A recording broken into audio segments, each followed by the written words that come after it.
Hello guys, welcome to our channel Origin tutorial. आज हम आपके सामने लेकर आए परसेंटेज का एक और नया वीडियो, और ये आखिरी वीडियो रहेगा। इसके पहले हम 4 वीडियो इस टॉपिक के ऊपर बना चुके हैं, तो आप उनको देखिए, सवालों को और समझिए, बेसिक जानिए, फिर ये सवाल इन सवालों पर आइए। तो ठीक है, आज का हम पहला सवाल चालू करते हैं। क्या है? The income of broker remains unchanged through the rate of commission is increase from 4% to 5%. Find the percentage of reduction in the value of business. मतलब क्या बोल रहा है, कोई एक ब्रोकर होगा जो किसी चीज को बेचता होगा, तो उस पे पहले उसको ब्रोकरेज कितनी मिलती है? 4% मिलता है कमीशन, ठीक है। और उसका 4% कमीशन बढ़ा के कितना कर दिया गया है? 5% कर दिया गया है। लेकिन उसके बाद भी क्या हुआ है, क्या बोल रहे हैं, उसकी जो सैलरी है, उसका जो ब्रोकरेज है, जो उसको पेमेंट मिल रही थी, वो क्या मिल रही है? अनचेंज। मतलब किसी ऑब्जेक्ट पे 4% पहले उसको मिल रहा था, फिर कुछ दिनों बाद ऐसा हुआ होगा कि उसको उसी ऑब्जेक्ट पे 5% का ब्रोकरेज मिलने लग गया, मतलब कमीशन मिलने लग गया। तो 4% का कमीशन और 5% का कमीशन बराबर है। इसका मतलब क्या हुआ कि उस ऑब्जेक्ट की जो कीमत में क्या होगी? कमी हुई होगी। अगर हम मान ले कि किसी ऑब्जेक्ट की कीमत 100 रुपए और उस पर उसको 4% की दलाली मिल रही है, तो 100 रुपए पे 4% का कमीशन कितना हुआ? 4 रुपए हुआ, ठीक है। अब क्या बोल रहे हैं कि अगर मान लो कि कॉस्ट यही रहती, सपोज यही कॉस्ट रहती, तो 4% की बजाय उसको ब्रोकरेज कितना दे रहे हैं? 5% दे रहे हैं। तो अगर वो कीमत 100 रुपए ही रहती, तो इसका 5% कितना होता? 5 रुपए। बट वो क्या बोल रहे हैं, उसकी ब्रोकरेज क्या है? अनचेंज है। मतलब 4% का कमीशन और 5% का कमीशन बराबर है। तो सिंपल सी बात है, उस ऑब्जेक्ट में क्या, बिजनेस में क्या आई है? कमी आई है, रिडक्शन आया है। तो आपको बताना कितने परसेंट का रिडक्शन आया है, ठीक है। मतलब किसी नंबर का 4% और किसी नंबर का 5% बराबर है, आपको ये बताना है। तो अब वो नंबर तो हमें पता नहीं है, ऑब्जेक्ट की हमें कॉस्ट पता नहीं है, तो आप क्या करो कि इन दोनों में देखो कितने परसेंट का, इन दोनों में कितना डिफरेंस है। पहले 4% का कमीशन था, अभी 5% का कमीशन है। तो आप ये देखिए कि ये जो है इससे कितना कम है? 1% कम है। तो आप 1% हटा ही दीजिए, आप ये देखिए कि ये 5 और ये 1, तो ये जो 1 है आपका, वो 5 का कितना परसेंट है, ये देख लीजिए। क्योंकि हमें ऑब्जेक्ट की कीमत नहीं पता है, तो हम कीमत निकालना भी नहीं है, कीमत पूछी भी नहीं है। आपसे ये पूछा है कि व्यापार में कितने परसेंट की कमी आई है, ठीक है। तो आप क्या करिए कि ये चेक कर लीजिए कि ये जो 4 है और ये जो 5 है, तो इन दोनों में डिफरेंस कितना है? 1% का डिफरेंस है। तो ये जो 1 है वो 5 का कितने परसेंट है? तो ठीक है, एक जो है 5 का कितने परसेंट हम निकाल लेते हैं। तो मैंने क्या बताया था, किसी भी नंबर का अगर आपको 10% निकालना है, तो आप एक डिजिट के बाद पॉइंट लगा दीजिए। तो 5 का 10% हो गया 0.5, और 0.5 का डबल कर दीजिए तो कितना आएगा? 1। 0.5 मतलब आधा, आधे का डबल 1, तो ये 10%, तो ये कितना होगा? 20%। मतलब उसके व्यापार में 20% की कमी आई है, ठीक है। जब 20% की कमी आई है, मतलब अगर वो 100 रुपए पहले कीमत थी, तो वो 80 रुपए की कीमत हो गई है। अब हम चेक कर लेते हैं कि 100 रुपए का 4% और 80 रुपए का 5% क्या बराबर है क्या? तो 100 रुपए का 4% कितना आएगा? 4 आएगा, और 80 रुपए का 5% कितना आएगा? तो 80 का 10% कितना होगा? 8, और 5% कितना होगा? 4। हाँ, बराबर है। इट मींस उसके व्यापार में कितना हो गया? 20% की कमी आ गई है। मतलब अगर कोई ऑब्जेक्ट अगर वो बेच रहा होगा, तो उसमें 20% की गिरावट आ गई है। इसलिए 4% की ब्रोकरेज और 5% की ब्रोकरेज दोनों क्या आपस में इक्वल है, ठीक है। बढ़ते हैं अगले सवाल की तरफ। क्या लिखा है? और रिडक्शन हो रहा है, कभी मतलब कमी हो रही है 20% की। किसमें? प्राइस ऑफ राइस, मतलब चावल की कीमत में 20% की गिरावट आ गई है। तो a person purchase 10 kg more in 600 rupees, find the price of rice पर kg before and after reduction of rice. मतलब क्या बोल रहा है कि चावल की जो भी कीमत रही होगी पहले, और उसके बाद 20% क्या हो गया? उस चावल की कीमत में गिरावट आ गई है। तो उस कंडीशन में जो व्यक्ति है 600 रुपए में 10 किलो ज्यादा चावल खरीद लेता है। मतलब पहले जो बढ़ी हुई कीमत थी उसमें वो 10 किलो कम खरीद रहा था। अब क्या हो गया है कि 20% की गिरावट अगर आ गई है, तो उस कंडीशन में वो क्या कर रहा है कि 10 किलो चावल क्या है? ज्यादा खरीद रहा है। 600 रुपए में 10 किलो चावल ज्यादा खरीद रहा है।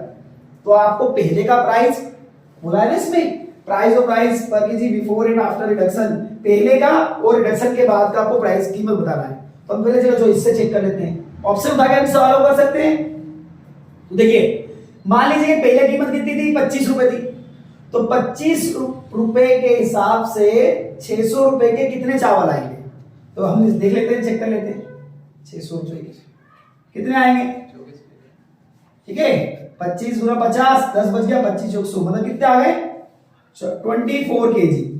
24 केजी राइस आ रहे हैं 25 रुपीज पर केजी के हिसाब से। अब हमें ये चेक करना है कि अगर इसकी कीमत में 20% कम कर दो, इसकी कीमत क्या करो 20% कम कर दो आप, तो इसका 20% कम करिए आप, तो इसका 20% अगर आप कम करेंगे तो कितना आएगा 5 रुपए, दो 1%, 10% कैसे निकालोगे, ये 10% हो गया, ओके। इसका 20% क्या हो गया, इसका डबल हो गया, मतलब 5 हो गया।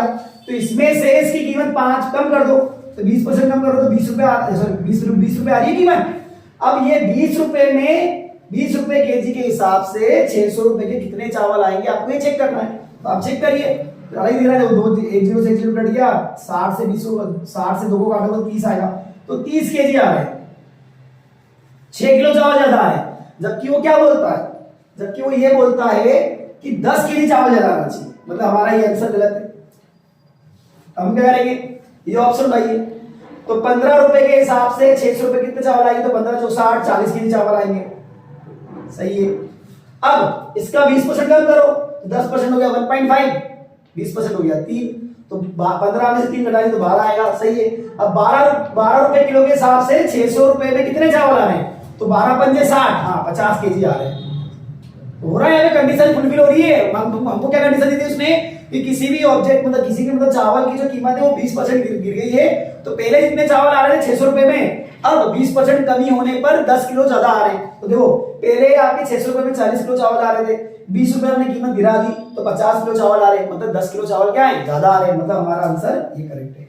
ओके, बढ़ते हैं आज के अगले सवाल की तरफ। नेक्स्ट क्वेश्चन हमारा है, candidate have to score 40% for pass the exam but he got 178 marks and fails by 22 marks, find maximum marks.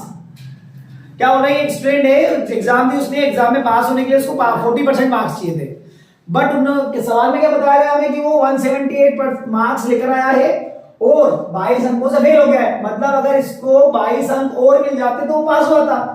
तो 178 में अगर हम 22 अंक जोड़ दें तो कितना आएगा, 200 आएगा।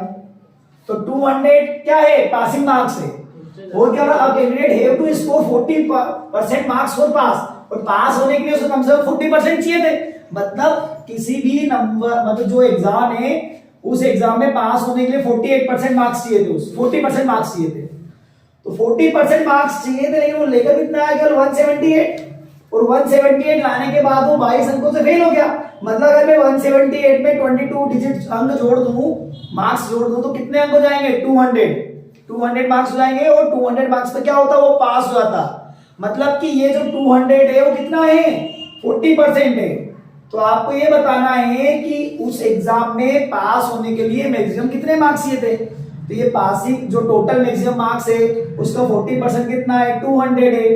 तो या तो आप इसका 10% निकाल लीजिए और फिर उसका 100% निकाल लीजिए, या देखो ये 40% है तो इसका डबल करो तो कितना आएगा, 80% आएगा, ठीक है। तो इसका डबल आप करिए, इसका डबल आप करिए, कितना होगा पास में 400, और 400 कितना है, 80% है। अब 80% 400 हो गया तो मुझे इसमें 20% और जोड़ दो मैं, तो इसका आधा कर दो 20%, और 20% कितना आ गया, 100। तो 80% हो गया 400, 20% हो गया 100, तो टोटल कितना हो गया पास में 400 प्लस 100 मतलब 500। मतलब 500 मार्क्स रिक्वायर्ड थे उसको एग्जाम, सॉरी 500 मार्क्स थे मैक्सिमम मार्क्स, उसमें से उसको 40% लाने थे।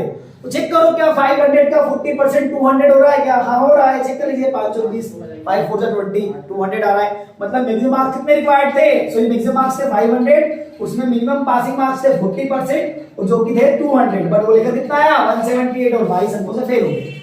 ठीक है, सिंपल। अगला करते हैं हम।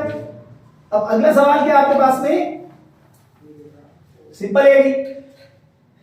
There are 3 section in a class in which 40, 50 and 60 students respectively in class, in which 10%, 20%, 10% students pass, find how many percent of students pass in the class। मतलब सवाल समझिए, पहले सवाल को समझिए क्या बोल रहा है। एक क्लास है, उस क्लास में 3 सेक्शन है, हम मान लेते हैं ए, बी और सी, है ना, ये हमारा हो चुका है सवाल ना। अब इसके लिए हमने 3 सेक्शन बना लिए, तो सेक्शन में स्टूडेंट कितने हैं, इसमें 40 स्टूडेंट है, इसमें 50 स्टूडेंट है और इसमें 60 स्टूडेंट। अब वो क्या बोल रहे हैं कि इनमें से जो पास होने वाले बच्चे हैं वो 10% है, मतलब इस वाले सेक्शन से 10% बच्चे पास हुए और इस वाले सेक्शन से 20% पास हुए और इस वाले सेक्शन से 10% पास हुए। तो क्या पूछ रहे हैं कि कितने टोटल बच्चे क्लास में कितने परसेंट बच्चे पास हुए। तो देखिए इसका 10% 4 हो गया, अलग दिख रहा है, इसका 20% 10 हो गया, इसका 10% 6 हो गया। तो टोटल 10 + 4 + 6 कितना, टोटल 20 बच्चे पास हुए। कितने में से 60 50 और 40 कितना हो गया 150। तो 150 में से 20 बच्चे पास हुए।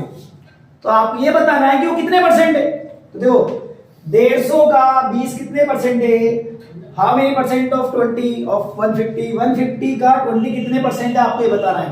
देखो सिंपल सी बात है, मैंने आपको बताया था, क्या बताया था कि 10% निकालो पहले तो 10% कितना होगा इसका 15 होगा, क्योंकि बच्चे कितने पास हुए 20, मतलब 5 जो है वो 150 का कितने परसेंट है। ठीक है, तो देखो 5 जो है वो 150 का कितने परसेंट है, तो मुझे पता है 10% कितना है 15 है। ठीक है, अब क्या करो कि इसका ये बताओ कि 5 कितने परसेंट है। दो परसेंट अगर निकालो, इससे कितने हिस्से हो रहे हैं, 3 हिस्से हो रहे हैं, 5 5 5, और ये कितने परसेंट है 10% है। तो 10 के 3 हिस्से करो, तो 10 के 3 जब हिस्से करो तो कितना आएगा 3.33%।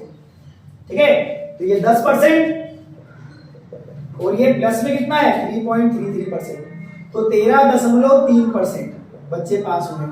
तो 13.3 अब निकाल दो, ये तो होगा नहीं, ये भी नहीं है, ये भी नहीं, दे रहा है, ये आएगा आपका आंसर। तो ये आपका करेक्ट आंसर है, इतने परसेंट बच्चे पास हुए। ठीक है, बढ़ते हैं अगले सवाल। नेक्स्ट क्वेश्चन क्या है, a candidate who scores 30% fails by 5 marks while other student scores 40% marks and gets 10 more than the minimum passing marks. What are the minimum marks required to pass? Exam है, exam में बच्चों ने exam दी, 2 बच्चों ने, उसमें क्या है कि एक बच्चा 30% मार्क्स लाया है और 5 अंकों से फेल हो गया है। ठीक है, और एक बच्चा 40% मार्क्स लाया है और पास होने के लिए जितने अंक चाहिए थे उससे 10 अंक ज्यादा लेकर आया है। तो आप ये बताइए कि उस एग्जाम में मिनिमम पासिंग मार्क्स कितने हैं। ठीक है, और ये ऑप्शन आपको जो दिए हैं मिनिमम पासिंग मार्क्स के ही है। ठीक है, मैक्सिमम मार्क्स के नहीं है। तो हमें मैक्सिमम मार्क्स पता नहीं है, तो अगर हम मैक्सिमम मार्क्स मालूम कर लें तो हम पता कर सकते हैं कि उसमें मिनिमम मार्क्स कितने चाहिए थे उसको। तो देखिए, तो इसको हम ऑप्शन उठा के करेंगे। तो मान लो कि ये मिनिमम, पहला ऑप्शन देखिए ए नंबर क्या है 125, तो ये क्या है मिनिमम पासिंग मार्क्स है। और ये ऊपर जो एक बच्चा है वो क्या बोल रहा है कि ये क्या बोल रहे हैं उसके बारे में कि वो 30% लेकर आया है, उसके बाद भी 5 अंकों से फेल हो गया है। तो अगर मान लो कि ये मेरे मिनिमम पासिंग मार्क्स थे, पास होने के लिए आपको चाहिए, और उसके बारे में वो क्या हो रहा है 5 अंक से फेल हो गया, मतलब वो कितने अंक लेकर आया 5 अंक से फेल हो गया। पास होने के लिए 125 चाहिए थे, 5 अंकों से फेल हो गया, इसका मतलब वो क्या है कि 120 अंक लेकर आया है। ठीक है, अगर ये तो 30% लेकर आया है और 5 अंकों से फेल हो गया, तो 30% तो बुलाया है, मतलब ये जो 120 क्या है मैक्सिमम मार्क्स का 30% है। ये जो है मैक्सिमम मार्क्स का 30% है। ओके, तो इसका आप 10% निकाल लीजिए, वो ये 30% है, मतलब ये 3 गुना है।